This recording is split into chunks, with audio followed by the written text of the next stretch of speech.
আমি এখন মালদায় আছি, মালদায় এসেছি স্টুডেন্টের সাথে দেখা করতে। আমার স্টুডেন্ট মঞ্জুরিনা হেমব্রম, তো ওর বাড়ি হচ্ছে কি মির্জাপুরে, হ্যাঁ পাকোহাট মির্জাপুরে।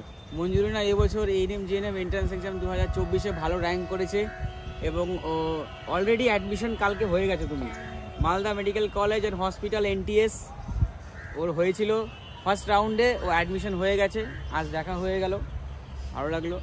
তো মঞ্জুরিনা, তো অনেকেই দেখছে তোমার ভিডিও, যারা জানতে চায় যে তুমি যে সাকসেসটা অ্যাচিভ করেছো, তো তারাও যেন এই সাকসেসটা অ্যাচিভ করতে পারে। তো সেই জন্য কীভাবে কী করবে, কীভাবে পড়াশোনা করবে, একটু মোটিভেট করে দাও। সামনে আসো, ভালো করে আওয়াজটা হয়। সবাইকে বলবো যে আজ এখানে যে কোচিংয়ে স্যার ম্যাডামরা সবাই খুব ভালো পড়ায়। স্যার ম্যাডামরা যেভাবে বলবে পড়তে সেরকমভাবে পড়বা, আর ক্লাস মিস করবা না। যেরকমভাবে ম্যাডামরা মানে পড়াশোনা করতে বলবে আর যেগুলো পড়া দিবে সেগুলো কন্টিনিউ করতে থাকবা, আর ফাঁকি দিবা না। এরকমভাবেই আমি যখন পেরেছি তোমরাও পারবা, এটাই। আর মঞ্জুরিটার ব্যাপারে একটা বলি যে ও কিন্তু পড়াশোনায় ভালো। আমি যখন পড়া ধরতাম ভিডিও অন করে, ও পড়া দিত, রেগুলার পড়া দিত এবং খুব সুন্দরভাবে পড়া দিত। কিছু মানে কমপ্লিট অ্যান্সার যেটাকে বলে, ওই খাপছাড়া বললাম, তারপরে ভাবতে শুরু করলাম, ওই সমস্ত উত্তর দিত, ভালো উত্তর দিত। তার ওর র্যাঙ্কটা আমি আরও ভালো আশা করেছিলাম। যাই হোক, কিছু ওর আমি তো জানতাম না, ব্যক্তিগত কিছু সমস্যা ছিল, সেটা এখনও বললো আমায় যে দাদা এরকম ব্যাপার, মাঝে মাঝে যে পড়াগুলো দিতে পারতাম না বা জয়েন করতাম না, তার পিছনে কারণ হচ্ছে এই ব্যক্তিগত কারণগুলো রয়েছে। তো যাই হোক, তো তোমাদেরকে এটাই বলবো যে সমস্যা তো থাকবেই, সমস্যা ওর জীবনেও ছিল, হয়তো আছে এখনও। আমাদের সবারই জীবনে সমস্যা আছে, কিন্তু সমস্যাকে সাইড করে এগিয়ে যেতে হবে। এমন পৃথিবীতে কেউ নেই যে বলবে যে আমার কোনো সমস্যা নেই। আম্বানি একটা কোটিপতি মানুষ, ভারতবর্ষের সবথেকে ধনী ব্যক্তি, তারও জীবনে অনেক সমস্যা। সেও সকালে উঠে ভাবতে হয় যে এই কাজটা করতে হবে, এইটা করতে হবে, এত ব্যালেন্স শিট বাকি, এই কোম্পানির গ্রোথ হচ্ছে না। তো তাই বলে কি ও থেমে আছে? কেউ থেমে নাই, সমস্যা থাকবেই। কেন এই কথাগুলো বলছি?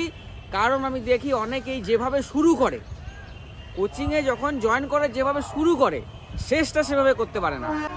সমস্যা যতই থাক, হাল ছাড়লে হবে না এবং শেষ পর্যন্ত মাঠে টিকে থাকতে হবে। এবং যারা শেষ পর্যন্ত মাঠে টিকে থেকে খেলে তারাই কিন্তু জেতে।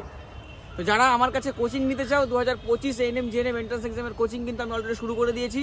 কোচিং নিতে চাইলে স্ক্রিনে দেওয়া হোয়াটসঅ্যাপ নাম্বারে মেসেজ করো।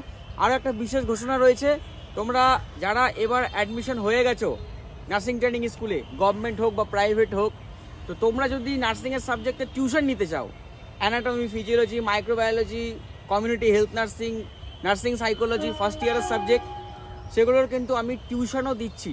তো টিউশন নিতে চাইলেও স্ক্রিনে দেওয়া হোয়াটসঅ্যাপ নাম্বারে মেসেজ করো। পুরো ইংরেজি বইগুলো আমি বাংলা ইজি করে বোঝাবো, কনসেপ্টও ক্লিয়ার থাকবে। আর কনসেপ্ট ক্লিয়ার থাকলে ইন ফিউচারে তোমার সেকেন্ড ইয়ারের পড়াটাও ইজি হয়ে যাবে, তুমি ক্লিনিক্যাল নলেজটাও বাড়বে, ইন্টারভিউতে সুবিধা হবে। এরপর তুমি যে পরীক্ষাগুলোতে বসবে, সে পোস্ট বেসিক নার্সিংয়ের জন্য হোক বা নর্সের হোক বা চাকরির যে কোনো পরীক্ষায় তোমার কিন্তু সুবিধা হবে। তো অ্যাডমিশন নিতে চাইলে দেরি না করে স্ক্রিনে দেওয়া হোয়াটসঅ্যাপ নাম্বারে মেসেজ করো। আর অনেক ধন্যবাদ মঞ্জুরিনা, তুমি এসছো এত দূর থেকে দেখা করতে, আর দেখাও হয়ে গেল। আর দেখা সাধারণত সবার সাথে হয় না, আমিও খুব লাকি যে যাদের সাথে, এই তোমাদের কয়েকজনের সাথে এবছর দেখা হলো, সবার সাথে তো দেখা হওয়ার সুযোগটা হয় না। অনলাইন কোচিং দেখা করাটাও জরুরি। এই যে মনে করো তুমি যে মাঝখানে বাদ দিতে, তাই না? তো কেন বাদ দিতে সেটা তো দেখা হওয়ার পর বুঝলাম। অনেক কিছু মানে ভিউ কিন্তু বদলায়। হ্যাঁ, ফেস টু ফেস দেখা করলে অনেক বায়াসনেস থাকে, যেগুলো হয়তো স্টুডেন্ট মাঝখানে বাদ দিল, কেন যে বাদ দিল, মানে কোচিংয়ের উপরে বিশ্বাস নাই নাকি কেন, তো এই জিনিসগুলো পরে বোঝা যায়। ফেস টু ফেস দেখা করলে অনেক কিছুই কিন্তু বোঝা যায়। আশা করি তোমারও অনেক ধারণা বদলেছে আমার সাথে দেখা করে।